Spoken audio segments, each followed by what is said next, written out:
Bonjour, on est rendu à notre rendez-vous pleine lune. Donc, cette pleine lune en Vierge qui a lieu le 24 février, 7h32 environ, heure du Québec. Donc, une pleine lune, en fait, c'est quoi? C'est lorsque le soleil et la lune sont opposés dans le ciel. Mais pour vous donner une image, j'aime bien prendre l'image des montagnes russes.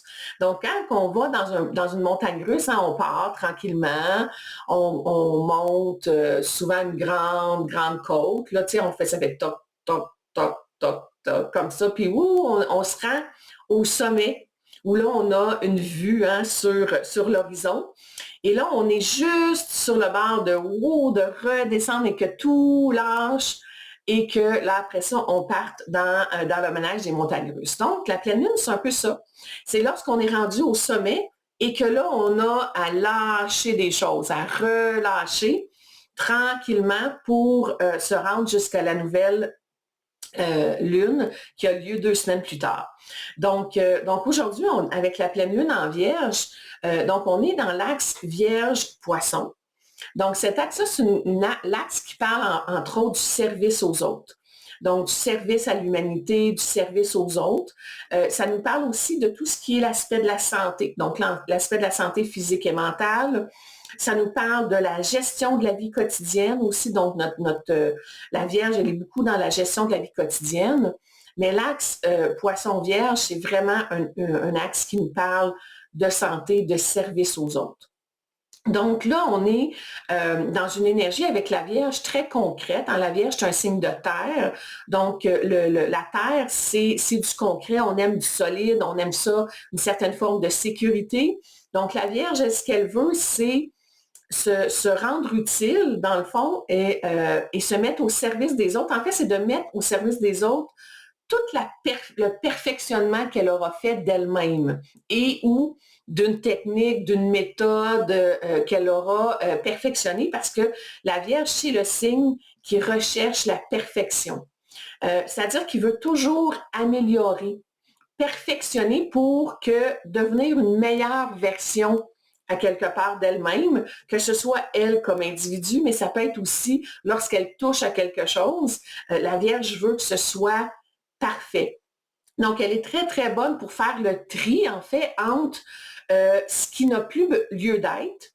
Ensuite de ça, elle regarde ce qu'il y a dans le moment présent, elle analyse, elle scrute, elle se pose des questions, puis elle se dit, OK, comment est-ce qu'on pourrait rendre ce qu'on voit actuellement encore meilleur? Comment est-ce qu'on pourrait le perfectionner davantage? Et là, ensuite de ça, elle va travailler davantage sur l'aspect de perfectionner ce qui n'est pas parfait. Évidemment, avec ça, on peut facilement voir que c'est pas évident parce que la perfection n'existe pas en ce monde. Mais la Vierge, elle a un grand désir de voir une certaine forme de perfection et des fois, elle peut même se perdre dans ce désir de perfection-là, ce qui peut l'amener des fois à suranalyser, à vouloir tout contrôler son environnement, parce qu'à quelque part, la Vierge, elle a peur du chaos en face, qui est le poisson. Donc dans cette pleine lune-là, on va avoir, dans le fond, l'opposition où la lune, la pleine lune, c'est ça, la lune en Vierge, elle veut nous garder dans le concret, elle veut nous faire du tri, ordonner les choses, elle veut analyser, elle veut qu'on se pose des questions, puis qu'on voit comment on pourrait améliorer les choses.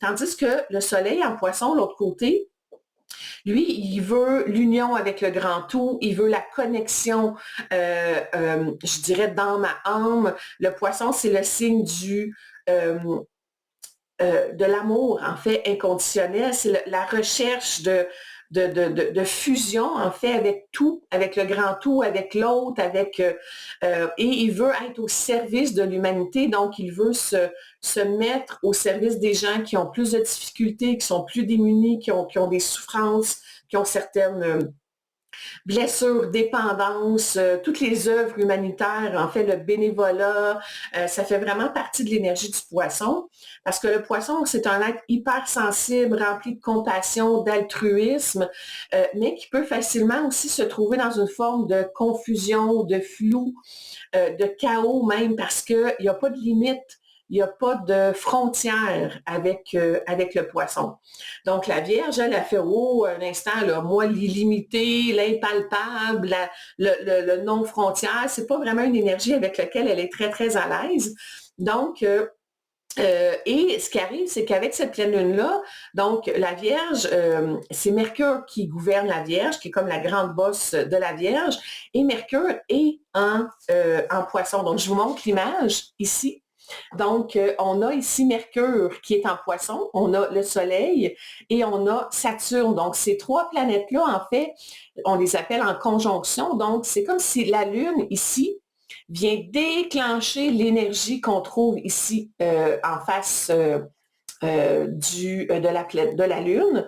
Donc, le Mercure en Poisson, c'est un esprit, en fait, c'est notre façon de réfléchir, notre façon d'échanger, de communiquer avec l'autre. Donc, en Poisson, c'est une communication qui est beaucoup plus basée sur le ressenti, sur l'intuition. On peut avoir des fois des difficultés à vraiment bien nommer ce qu'on a en tête, ce qu'on pense. Donc, il peut y avoir des fois une communication qui est un petit peu plus difficile, qui est un petit peu plus confuse, où on a un peu de flou dans tout ça. Et on peut aussi se faire des illusions avec le poisson. Donc, ça se peut des fois qu'on se fasse avoir nous-mêmes par nos pensées qui peuvent être orientées un petit peu plus dans notre idéal, dans ce qu'on souhaiterait que le monde soit, mais qui n'est pas toujours très relié au concret, au pratico-pratique. Donc, la Vierge, elle veut nous ramener dans cette dynamique de concret, de pratico-pratique. Donc, il pourrait avoir un peu de tension, en fait, dans les communications pour justement cet aspect-là où, soit que nous, dans le fond, on va se tromper soi-même dans ce qu'on pense, dans ce qu'on dit, dans comment on communique, ou on peut facilement aussi se faire tromper d'une certaine façon dans ce que les autres vont nous dire, parce que c'est comme si Mercure est dans le flou, est dans une forme de confusion, et dans une forme d'idéal qu'il voudrait atteindre. Et on a ensuite Saturne. Donc, Saturne amène aussi des peurs, amène une certaine distance, une certaine froideur qu'on peut ressentir, et ça peut faire en sorte que ça fasse remonter certaines peurs, des fois un peu inconscientes, des peurs plutôt plus ou moins tangibles qu'on peut ressentir pendant cette pleine lune-là. Donc, c'est sûr que je pense que le message de la pleine lune, c'est d'arriver à trouver un équilibre entre la Vierge qui peut facilement se perdre dans cette recherche je m'excuse, mon nez pique. Donc, dans cette recherche il y a quelqu'un qui vient me chatouiller là, dans ce que je dis. Donc, dans cette recherche de perfection, d'avoir un contrôle sur son environnement, de tout maîtriser, d'analyser. Et le poisson qui dit, wow, OK, regarde, on peut-tu juste faire confiance, être dans l'amour, être dans la connexion avec l'autre, au risque un peu de se perdre ou de se faire flouer. Donc, comment on peut trouver un équilibre dans tout ça? Comment on peut faire en sorte que oui, on peut se fier à notre intuition ou à notre ressenti, mais peut-être prendre le temps de peser un petit peu aussi le pour, le contre dans tout ça pour s'assurer que, justement, on ne soit pas emballé par quelque chose qui finalement va s'avérer être une illusion. Par contre, on a quand même, si on regarde encore la carte, on a quand même une ligne ici bleue, donc qui est un trigone entre la Lune et Jupiter. Donc, cet aspect-là nous donne quand même un bon soutien au niveau de notre pleine Lune. Puis, Jupiter, il est dans un signe de terre également.